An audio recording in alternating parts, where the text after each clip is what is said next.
Hello and thanks for joining the Mace this week. I am Rosemary Ukokotega. Today on the program, we are revisiting the Senate's oversight of the Federal Capital Territory Administration. Stay with us.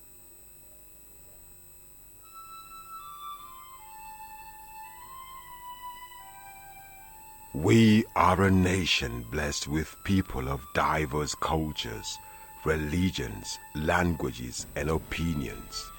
It is ironic that we are now being ripped apart by our greatest strength, our diversity. We have allowed intolerance, insensitivity, bigotry, and nepotism to blind our vision of the greatness we can achieve working together as one. We may not have the same culture, nor religion, nor language, but we all belong to the same nation by the divine will of God. We did not choose to be Nigerians. Nigeria chose us.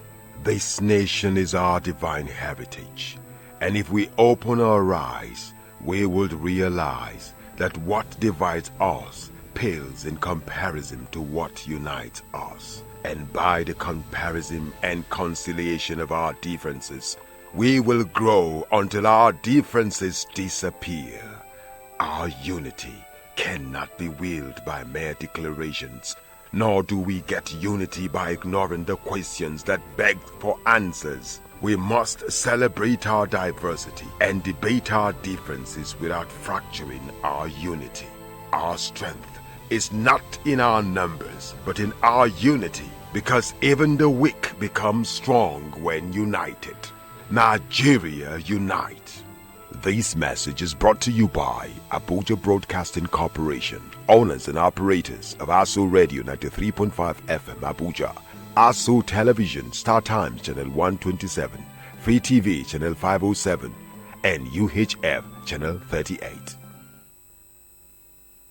This is the Maze on ASO Television. Join us live on www.asoradioandtv.com/live, on StarTimes TV Channel 127, Free TV Channel 507, on the UHF band on Channel 38. You can as well download our app for Android at the Google Play Store, and for iOS devices, download the app at the App Store. We go ahead. As one of its responsibilities of ensuring a lawful administration, the National Assembly from time to time carry out oversight function of different institutions of government for the purpose of ensuring check and balance to guarantee accountability. It also aims at ensuring that government policies and budgets are implemented in an effective, efficient, and transparent manner. The power of oversight function further enables the legislature exposes corruption, inefficiency, or waste in the execution or administration of laws within its legislative competence and in the disbursement and administration of funds appropriated for the acts. It was the turn of the Federal Capital Territory recently as the Senate arm of the National Assembly carried out an oversight of ongoing projects. The two-day inspection started with the welcoming of the Senate team on day one at the FCT Secretariat, as the Minister Malam Mohammed Musa Bello showcased the blueprint of what to be inspected on sites. Let me state it loud and clear that it is much more easier to be critical. It is easy to be negative, but it is a lot more difficult and more challenging to have a constructive engagement and cooperation with others. However, the beneficiary of such constructive engagement and cooperation is the reason for this gathering today. We are proud of that, and we are proud of you all in the 9th Assembly. As the FCTA Permanent Secretary has eloquently stated, the FCTA administration is facing a lot of challenges in infrastructural provisions, and for us to overcome these challenges, we look forward to many more periods of cooperation with your leadership, distinguished senators. On this note, and in conclusion, I thank you for this August visit to the FCTA administration and hope you have a fruitful time as you inspect some of our secretariats, departments, and agencies. You will today be able to see for yourselves the much we have been able to achieve and accomplish under this administration, under your able supervision and cooperation. As the committee is saddled with the oversight responsibility of the Federal Capital Territory Administration, it is our desire to support the administration with necessary legislations that will galvanize socio-economic development of the FCTA. Today's oversight visit, therefore, is to further foster a cordial working relationship between the Senate Committee on FCT and the administration of the FCT Capital Territory. It is instructive to note that the functions of the legislature in a democratic government transcend law-making and articulate issues of public concern only.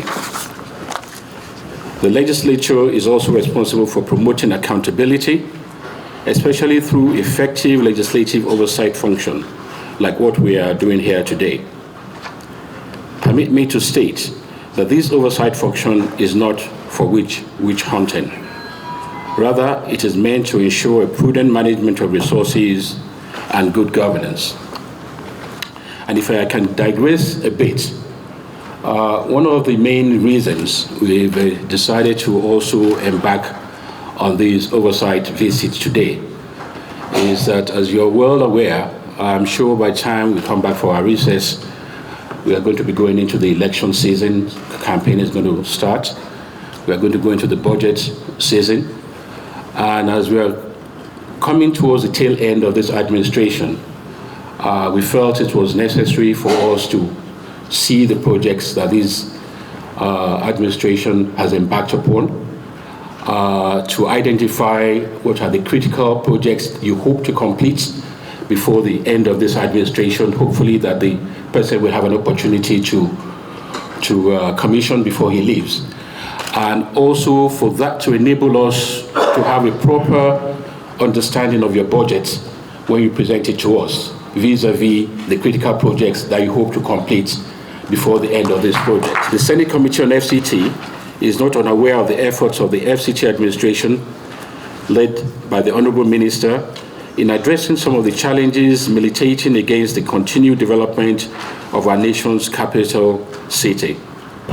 The committee is ready to collaborate with you to bring to the barest minimum cases of kidnapping, banditry, killings, and all other vices that are currently rearing its ugly head here in the FCT. Also, we've seen areas of traffic congestions and things of that nature. And those are the things that we want to also try and understand and to see how we can better facilitate and assist the FCT in implementing some of their program. We hereby seek your cooperation and collaboration so that together we make the FCT a mega city, a smart city that can match other developed nations' capital city in terms of development. Distinguished ladies and gentlemen, I'm convinced that when we work together as partners and stakeholders, we shall in no distant future actualize our dream of providing and enhancing a better life for the inhabitants of the FCT. You know, distinguished senators, all of you are citizens of Abuja. This is your first and second home now. What our desire now is to complete this road. This place will show you the bridge is already under construction. This is Ring Road 1, it's called Nnamdi Azikiwe Expressway. But for this road to have full functionality and to open up the whole of this area called Kaura District, we need to do this interchange. The entire theater of this interchange. Obviously, we don't have funds to do all this now, and there is no time to be doing our administration. But government is a continuous. The day progressed as the minister conducted the Senate Committee on FCT round sites, stating expected dates of completion for some of the projects.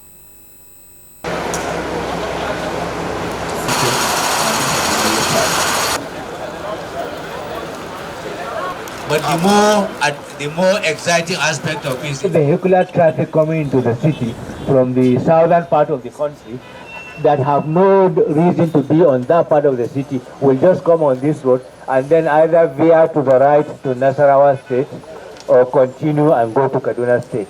So this is something just for us to have an idea. But as an administration, we hope to complete the service lanes.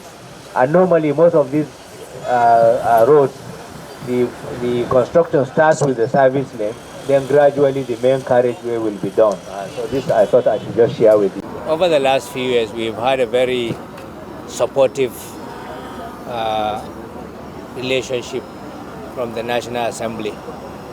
At any opportunity they give us to show them what we do and also agree with us on projects. What we did was, because of the scarcity of funds, we decided to prioritize key infrastructure projects to get them completed. And in deciding the ones that fit into that category, we look at the ones that will give the maximum benefit to the maximum number of people. And all the 4 projects we went in today, you find that they are all road projects that are meant to link one section of the Abuja city to another. And that's the whole idea. The master plan has been designed in such a way that the road networks are supposed to complement each other. So if you finish one portion and you don't do the other one, then you don't get the full utility of that particular road. And I'm so happy that the distinguished members of the FCT Senate Committee have been able to create time to go over the city and see what we are doing. And our intention is, as we round up our tenure, the tenure of President Muhammadu Buhari's administration, we intend to complete a number of these projects. And some of them, we intend to develop them to a level whereby the next team we should be able to do it. Ultimately, the objective is to make Abuja a vibrant city, a city where people will feel comfortable, where there wouldn't be traffic gridlocks, and where facilities will work. And working together with the Senate, I'm sure we'll be able to achieve that. Thank you. Running a mega city is a huge challenge. And as you can see, over the last 5 years, demographically, Abuja has changed tremendously. As a matter of fact, a lot of scientific reports have clearly indicated that Abuja is one of the fastest growing cities in the world. So the main challenge is to be able to fast-track provision of infrastructure at a pace that will be able to match the population growth. But more importantly, as the city also gets to mature, many of the infrastructure assets of the previous years are now maturing and require constant maintenance. And this is one area also where we are deploying resources to make sure that while we build new for infrastructure, we make sure that also existing infrastructure is catered for. And because in the past and even presently, projects are done diligently to the highest international standard. That's why you see many of the bridges, even though they are about 30 years old, are still solid. And we want to extend their lifespan by making sure that we emphasize maintenance.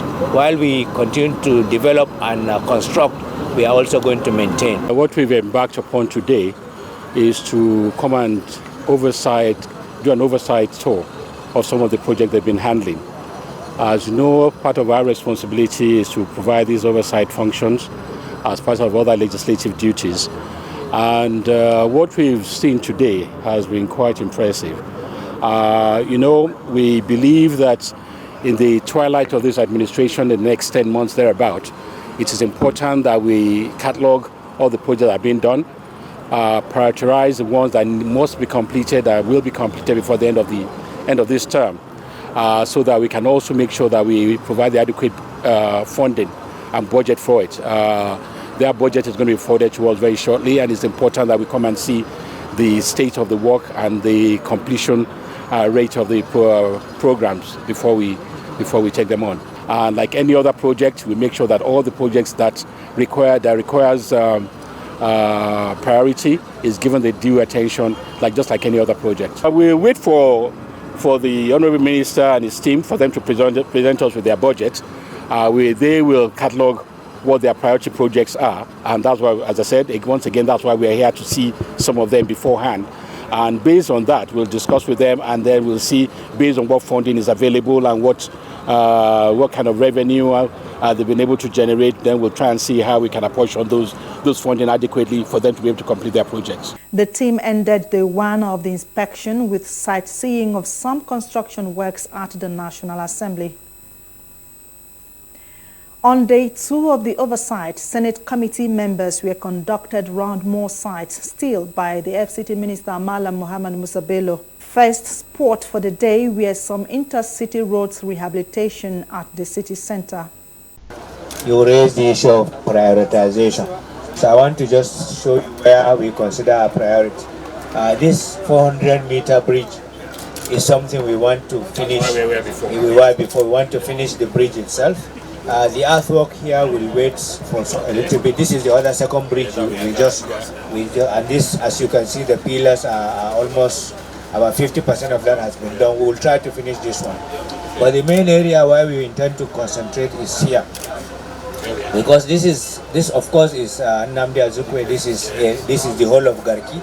As you know, there is a lot of traffic flow here.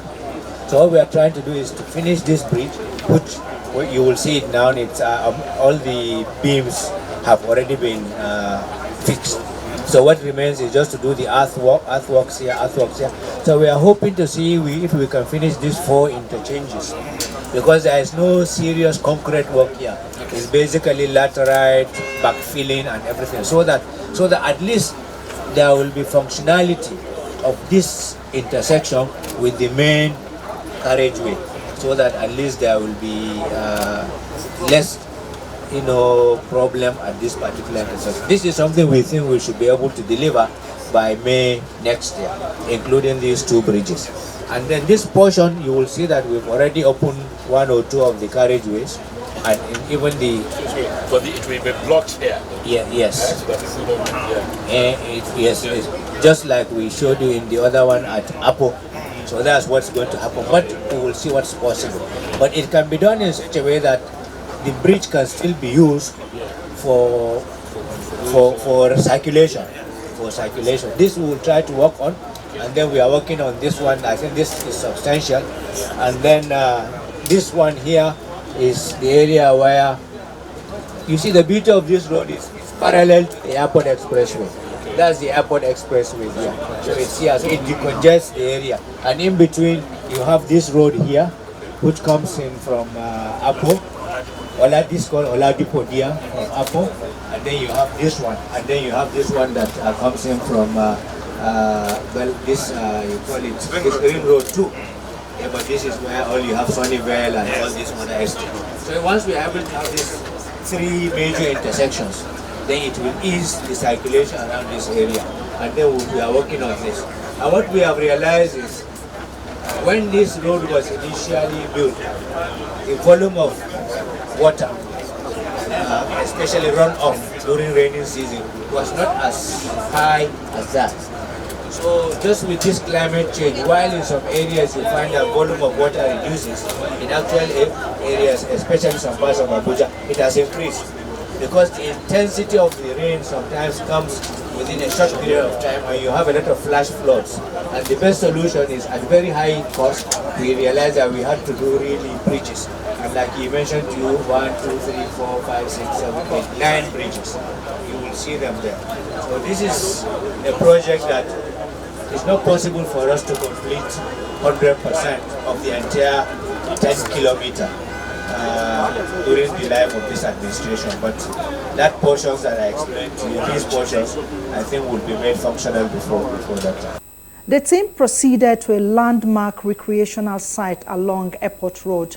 This is the general land use map of the area, and you can see most of the colors there are green. So really, this is it's a recreational green area of the city, and as you can see, it's bordering the tourism section of the city, where you have the park and you have the stadium, and you can see most of what's here is going to be green. For instance, of course, the military cemetery is here, the park management maintenance yard is here, and all these are green areas. That's it over there. And then it's been done and designed in such a way that it takes into account the need of pedestrians and cyclists. And Engineer Obiara was telling you that this underpass actually is meant strictly for pedestrian and cyclists, if you go with your bicycle. Because the design of the city is such that, in addition to the major roads actually, you have what we call pedestrian walkways, and you also have cycling paths, bicycle paths in some of these. And across the road here is an area that is meant to be for an artificial lake. All these are in the master plan, And as the city is growing gradually, then development will be done. And you will ask why in most areas people will tell me they have seen a lot of empty spaces minister allocated to us. I told you that it's all been planned. Everything you see here is planned. It's just a matter of time. And one thing with Engineer Taufik is that we are highly proud of what he is doing. As you can see, he's an engineer by profession, private sector company.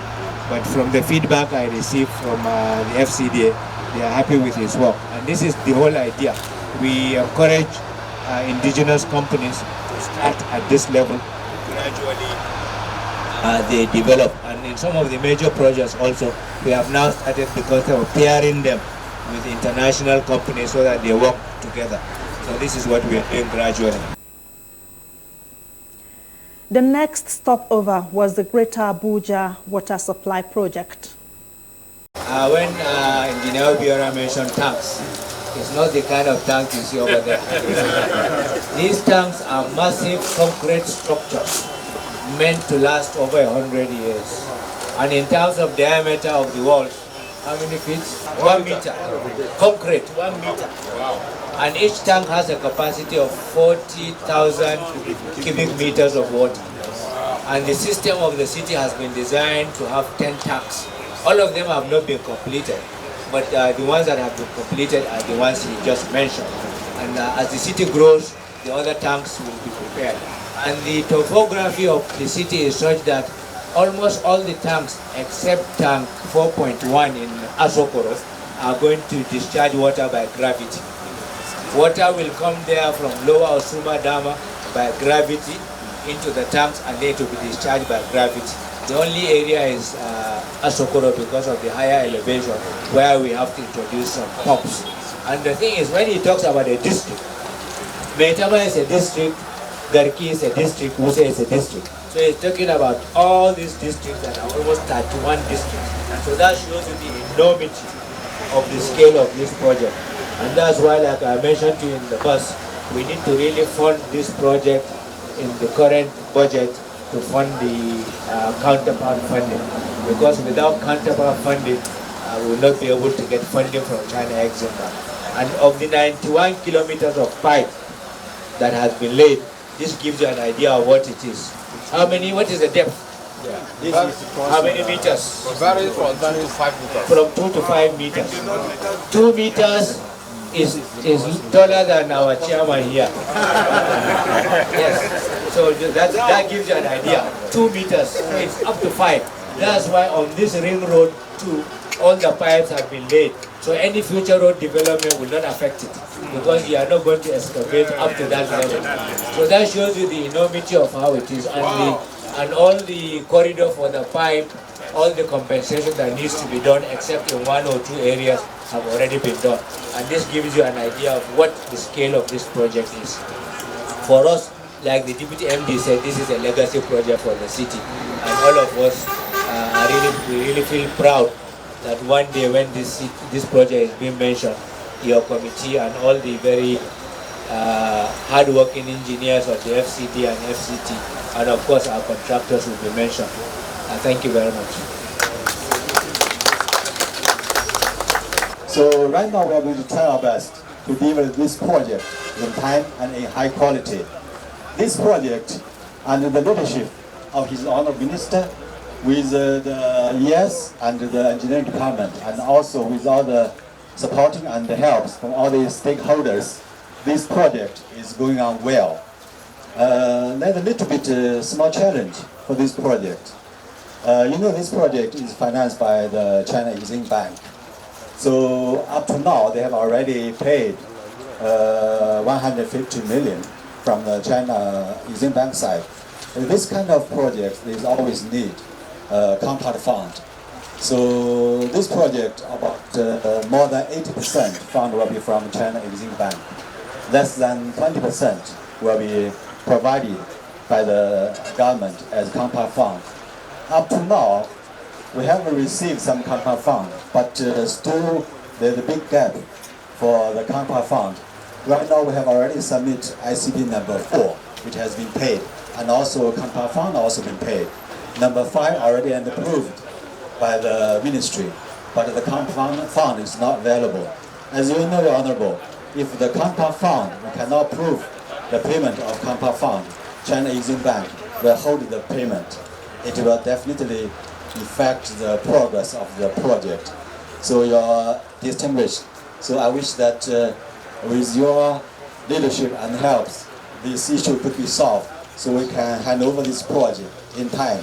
It's going to be a legacy for this government. The team rounded off the day and the entire oversight with inspection of a linkage way at the Katampe area of the FCT. At this point, Chairman of the Senate Committee on FCT, Senator Tolu Odebiyi, expressed satisfaction with the work in the nation's capital, assuring the minister of the committee's willingness to review the FCT's budgetary allocation going forward. Of this administration and what their priority projects are. Just in time for their budget, they're going to present their budget so we can know which obviously we don't have infinite amount of funds, so we can know which funds should be made available for which project. And I must first of all commend the team of FCT for the extent of work in which they are doing. We've been highly impressed. We've seen a lot of ongoing projects. This particular one that we've seen, the Greater Abuja Waterworks, is also a very impressive work, and it's also a time-sensitive project because it's also been funded by the China Exim Bank, which is foreign-based currency. And I think it's important for us to quickly take a look at that so that we can make up our own part of the counterpart funding so that we don't run the risk of completion risk. But overall, I think they're focused. I think they're on the right track. I think we are going to give them the needed support as much as we can. But we are also going to pressure them to also make sure that they bring in as much revenue as possible from their own part, and also impress upon the federal government to also do support Abuja. I mean, the way Abuja is, obviously, all the developments cannot be done based on their own internal statutory funding alone. I mean, we have to take a look at where the federal government can come in and increase what their own contribution is to Abuja in order for them to complete this project. You can tell Abuja is increasing every day in size and volume in terms of number of people coming in. The pressure on the city is getting much more. The demand for infrastructure is increasing every day. And I think the sooner we can also at least complete as much as we can of some of these projects, at least before the end of this administration, then we leave whatever cannot be completed to the next administration, the better. Do you think it's a possibility to deliver on all of these projects? No, definitely not all of them. I mean, that's why I said we have priority projects, and those are the ones that we are taking a look at everything. Then when we're going to sit down, they're going to present to us which one are their priority projects that they think they can complete before May of next year. Right. And then those are the ones that we are going to hopefully support and try and see how we can assist them in completing it. The FCT Minister Malam Muhammad Musabelo later appreciated the team for the visit. I want to also thank them for taking time out of their very busy schedule to come with us and see a fraction of the projects being handled by the FCT administration. In our 2 days of outing, we concentrated only on a few projects within the city, covering road and now water projects.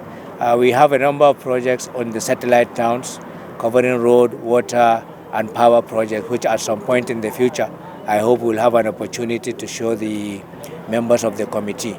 But basically, as we round up this administration, our efforts are to complete as many projects as possible based on the prioritization according to the funds available.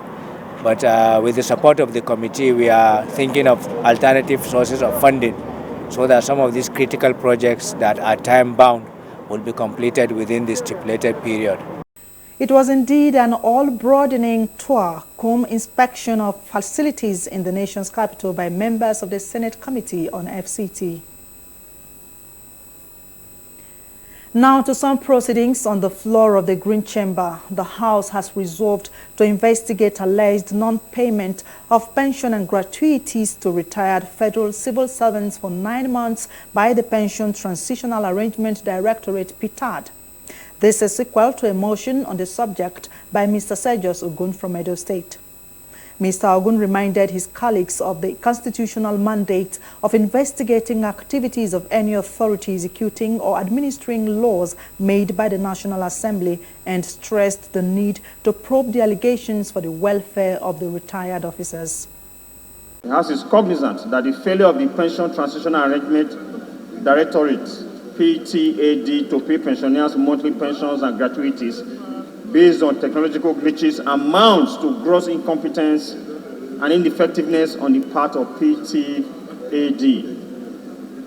The House is also cognizant that the claim of FCTA that technological glitches which caused it to be in arrears of pension and gratuities is in the domain of the Accountant General of the Federation and Government Integrated Financial Management System, Mace, is unacceptable.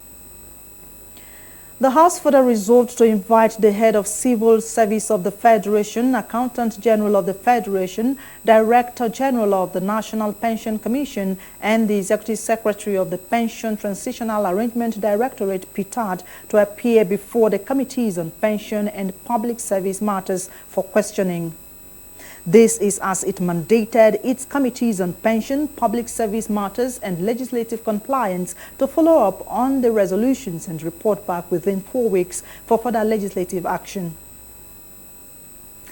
The House, among other considerations for the day, stepped down a report on the bill seeking tenure extension for legislative staff from 35 to 40 years and compulsory retirement from 60 to 65 years. And that's it on the program for today. Thanks for watching. See you next week. I am Rosemary Ukokotega.